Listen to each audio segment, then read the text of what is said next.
What's happening, guys? Boss Sniper Beavetto bringing you a Monster Hunter guide. This one comes from the Monster Hunter Beta, which has just been out on PS4, and we're going to do a solo mission trying out one of the new weapons, which is called the Feathered Blade.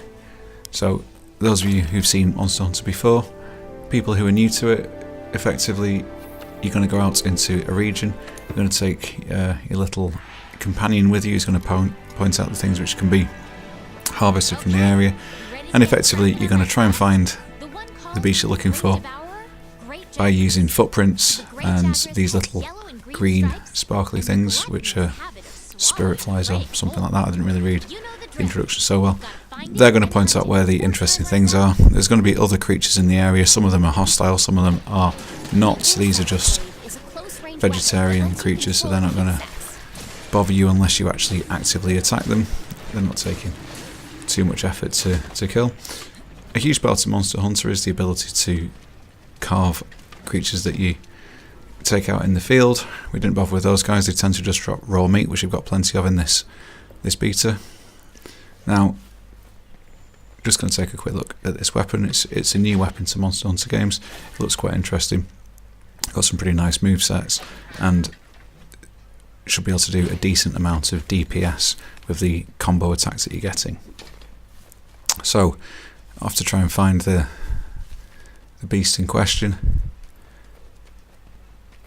One slightly frustrating part about Monster Hunter is it isn't automatically apparent where the main beast is going to be, but I think that has been improved quite a lot with this particular version, and these spirit flies in particular are drawing attention to not only parts of the map but also eventually to where the big beast is. So we're just kind of wandering around looking for some footprints, and they'll be highlighted soon.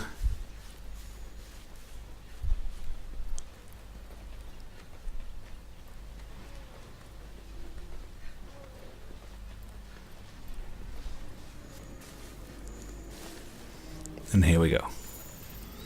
Footprints just appeared over to the left, but we've actually caught sight directly of the beast. Now, probably if we'd gone a different way to this, we'd have found a much larger collection of footprints which would have led us here, but we found him relatively easily.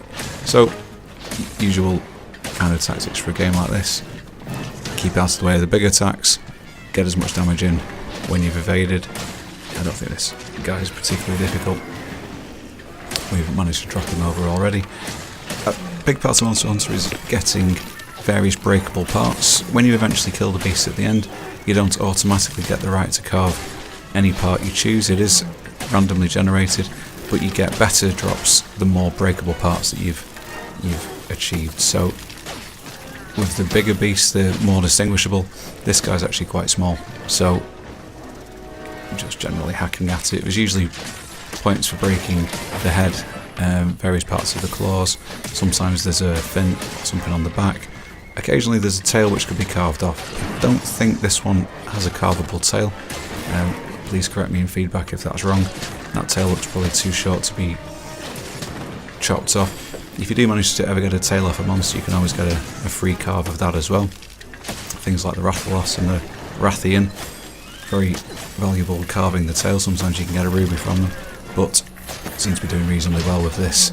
Without, one interesting part of this game seems to be that some of the other creatures in the area will come and assist you in fighting the big beast, particularly if it was a natural enemy of theirs.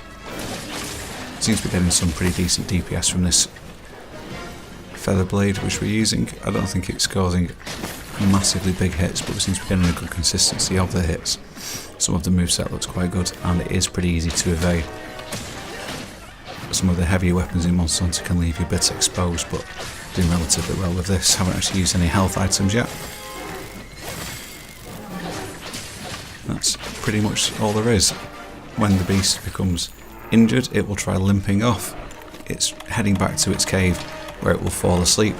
If you wait for it in the cave for it to fall asleep, you can place bombs next to its head, try and capture it. This occasion we're just going to throw some paralysis knives at it to slow it down so we can catch it and just finish it off. First impressions of this version of Monster Hunter. Looks like an upgrade on previous versions we've seen. One thing I particularly like is the open world feel to it. So rather than leaving individual pocketed areas, seems to free flow much better than previous versions, which I liked. Let me know what you think, guys. Leave us a like underneath.